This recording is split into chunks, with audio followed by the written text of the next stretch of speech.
as well, while we've been on air, the Department of Health has responded to him and saying it's not shocking because it's misleading. They say that 8% only refers to the time that it takes to return positive tests, which is a small fraction of the total, although still a very low proportion for that group of people. Now, we know that testing is one way out of this, but ultimately the phrase that you often hear is that it's going to be difficult until we get a vaccine. But how close are we to that? Let's have a look. There are loads of trials underway. Everyone wants to make a COVID vaccine, 170 in total, but they all have to go through all these different phases. And let me just show you something. 142 of them, so most of them are still in the preclinical phases. Only 29 have gone into phase 1. That is small-scale safety trials. 18 into phase 2.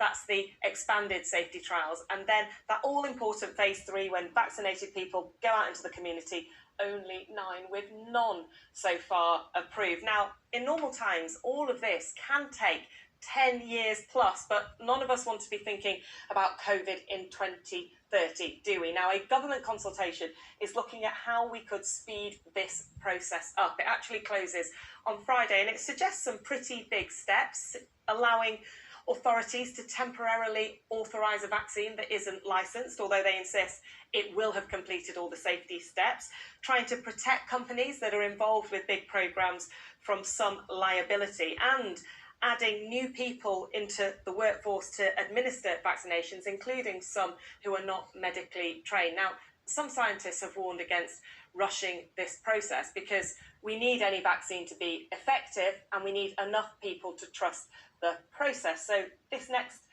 chart that I'm going to show you is a little worrying. It's looking at lots of different